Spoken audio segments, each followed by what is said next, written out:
ये देख लो साहब, कहाँ है पैसे? ये देखो, कहीं नहीं है, कहीं नहीं। ब्लाउज खोलो।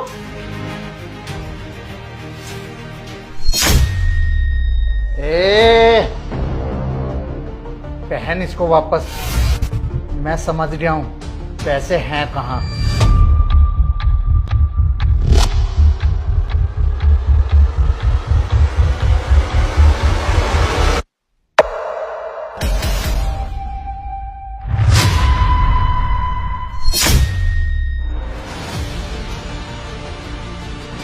कमीनी औरत, ये पैसे कहाँ से आए?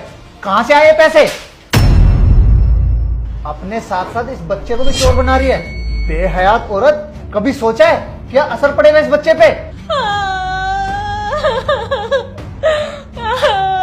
साहब मैं कितनी बड़ी बेवकूफ हूँ साहब, मुझे माफ कर दो साहब, मुझे माफ कर दो। हाँ साहब, मैं मानती हूँ, मैंने ही चोरी की है। मारो मुझे साहब, मारो मुझे मारो साहब, आप भी मुझे मारो मुझे।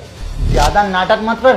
कम से कम तुझे 2 महीने की जेल कराऊंगा, तब जाकर तेरी अकल ठिकाने आएगी और तुझे पता चलेगा कि अपने मालिक के यहाँ चोरी करने का क्या अंजाम होता है। 4 लाख रुपए चोरी किए तूने मेरे लॉकर से, और इसीलिए अपने बच्चे को साथ लाई थी। क्या बोली थी कि बच्चा घर पे अकेला है, अपने साथ ले चलती हूँ। चोरी करवाने लाई थी बच्चे को। तू ये जानती थी ना कि मालकिन आज घर पे है नहीं, मौका अच्छा है, तो तूने सोचा पैसे चुरा लो और यहाँ से फुर हो जाओ। मुझे पता है कैसी नालायक माँ हूँ मैं, जो अपने बच्चे को चोरी करना सिखा रही हूँ। मैं करना भी नहीं चाहती थी साहब, ये सब मेरी मजबूरी थी। मजबूरी यही थी ना पैसे चुराने की, कि पैसे चुरा लूंगी और फिर ऐश करूंगी, काम पे आने की जरूरत ही नहीं है, काम करना ही नहीं पड़ेगा। यही मजबूरी थी ना साहब। मेरी एक छोटी बेटी है ना पिंकी, उसके दिल में छेद है।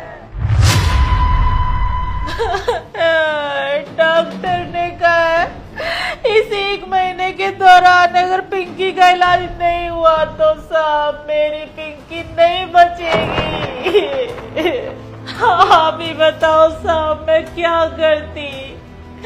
मैं 4 लाख रुपए कहाँ से लाती? इसलिए मैंने चोरी की। मुझे पता है साहब मैंने बहुत गलत किया है, पर मैं क्या करूं साहब, मेरी बच्ची नहीं बचेगी।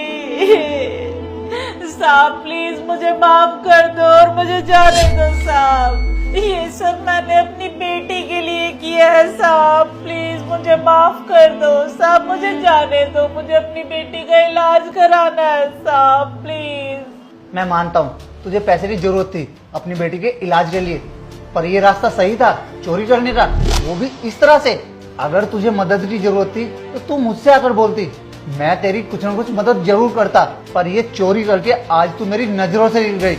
सोच, अगर ये बात मैं पूरे मोहल्ले को बता दूं तो तुझे कोई काम पे नहीं रखेगा। नहीं साहब, ऐसा मत करना।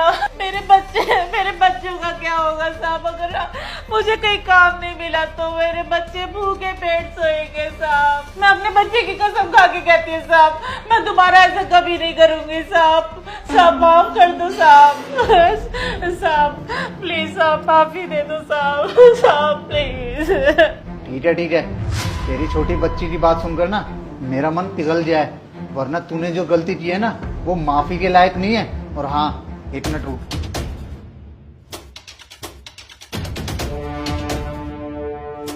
ये पकड़ पैसे। ये तो मेरी दरिया दिली है जो मैं तुझे पैसे दे रहा हूँ। और हाँ, ये पैसे मैं तुझे नहीं तेरी बच्ची को दे रहा हूँ इलाज के लिए, क्योंकि बच्चे भगवान का रूप होते हैं। और हाँ, ये पैसे ना मुझे वापस चाहिए। इन पैसों के बारे में मैं मालकिन को कुछ नहीं बताऊंगा, और जल्द से जल्द पैसे लौटाने की कोशिश करियो। मुझे नहीं पता तू कहाँ से मुझे पैसे देगी। जा, अब जाके अपनी बच्ची का इलाज करा। पक्का साहब, पाई लौटाऊंगी साहब आपकी मैं, बस थोड़ा सा समय दे दो। हाँ ठीक है, जा। बेचारे साहब, उन्हें लगा कि मेरी बेटी सच में बीमार है और मुझे इतने सारे पैसे दे दिए, पर उन्हें क्या पता मेरी बेटी तो बिल्कुल तंदुरुस्त है। अब मैं ना ये सारे पैसे लेके भाग जाऊंगी और वापस कभी नहीं आऊंगी।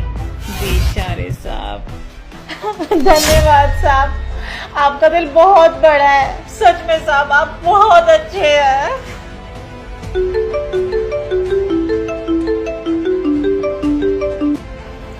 हेलो हेलो राखी, तेरी बेटी ना छत से गिर गई है और उसके सर पे चोट लगी है, बहुत खून भी निकल रहा है। हम सब ना उसे लेके हॉस्पिटल जा रहे हैं, तू फटाफट ना हॉस्पिटल ही आ जा। ए, क्या हुआ तेरे को?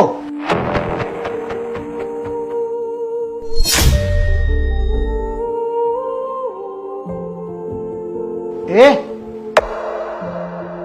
क्या हुआ तेरे को?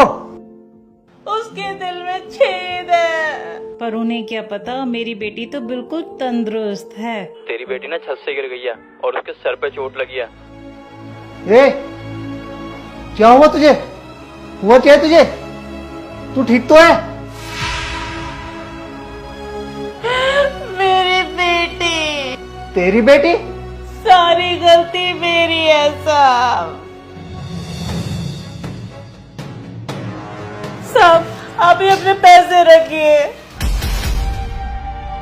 आज मुझे पता चल गया कि कुछ बुरा करने का अंजाम बुरा ही होता है।